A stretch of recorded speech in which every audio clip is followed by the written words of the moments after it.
Hi guys, so it's Lisa here.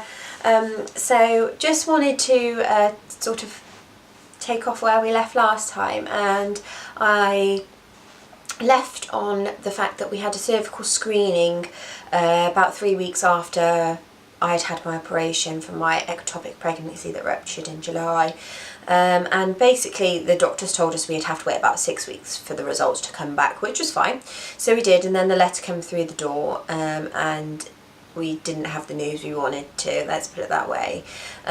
So they basically said that they had detected abnormal cells, and because they had detected abnormal cells, they had done a test for a HPV virus, which is a hypervillous virus,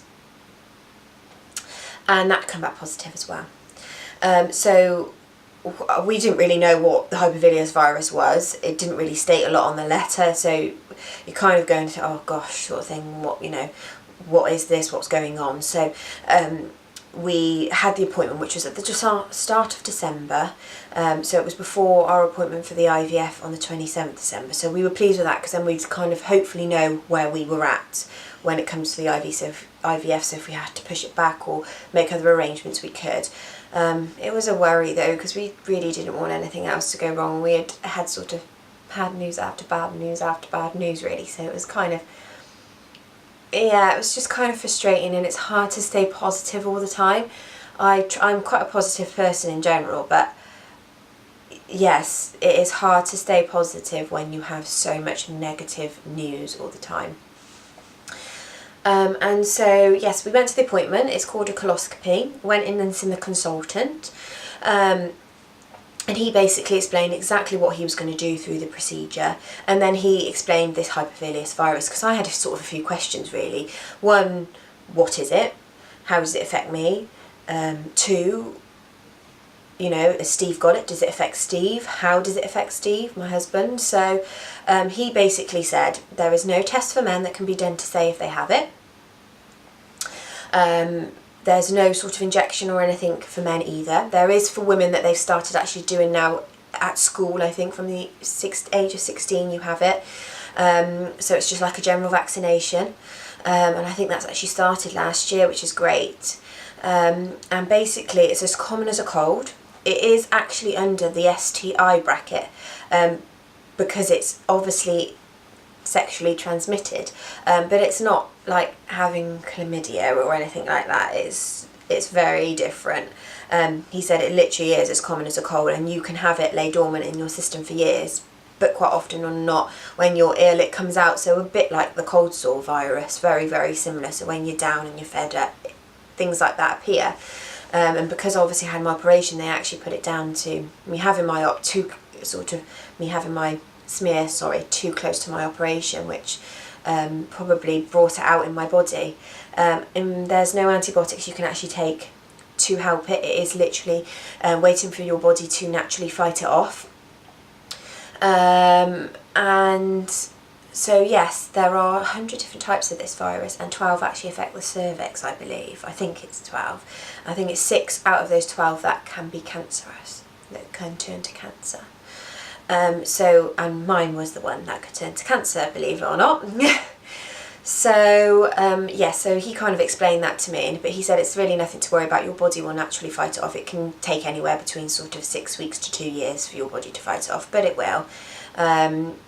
But as long as I'm not going through any sort of side effects, if I was sort of bleeding when I wasn't supposed to be bleeding, if I was having pain during sex and things like that, then they would say to come in and they would obviously do further tests. But he said we'll go into get you sort of changed to a gown, and obviously I have to strip everything from your bottom down, and then we'll go in and perform the coloscopy, and then we'll give you the results today.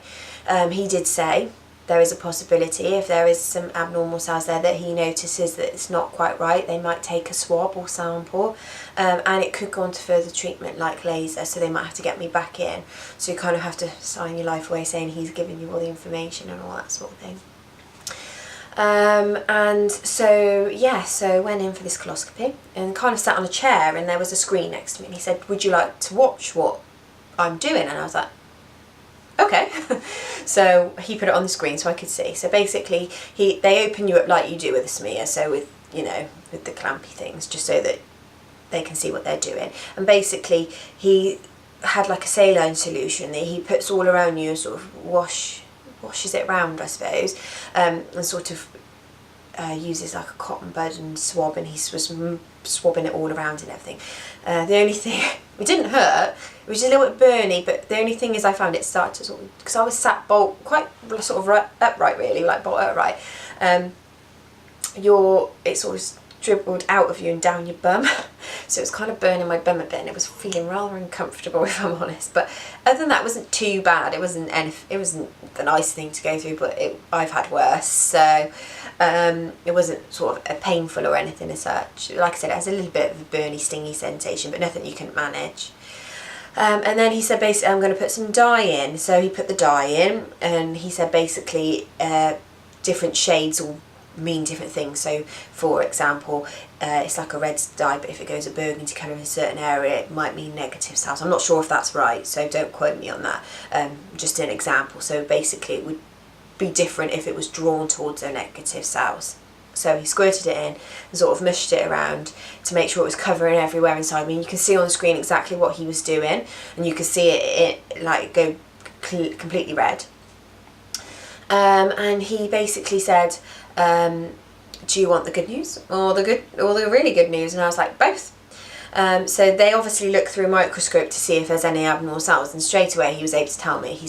I said I obviously wanted both newses, and he said the good news is he couldn't see anything that looked abnormal at all. Everything looked normal and very healthy.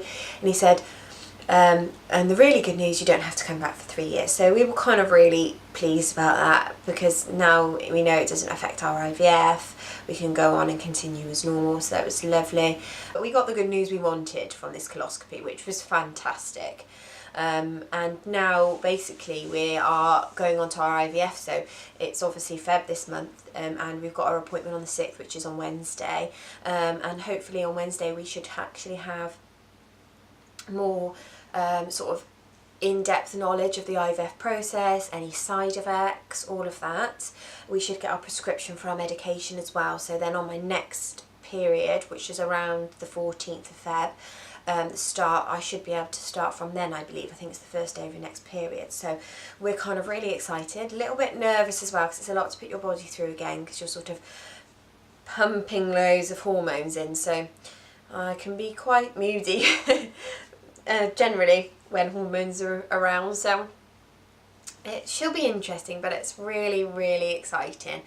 And I'm going to obviously document the whole process, so injecting, our operation, insertion of everything we go through, highs and lows, hopefully all highs, but like I said, don't want to get too excited, don't want to get your hopes up too much, just sort of take every stage as it comes, because it's not 100% guaranteed like everything. So yeah, we're going to go from there. So my next video will be later this week, and we'll explain what we actually discovered and where we go from our appointment on Wednesday, and tell you what they told us. So yeah, it's all really exciting, but I hope this really does help someone, whoever that may be, out there, because I would like to just make that small difference to someone who maybe isn't sort of confident about speaking it, or is just going through it. It's very, very raw. Everyone deals with everything in their own ways, and you're not alone, so please don't feel like you are. But I will speak to you all soon, and take care, bye.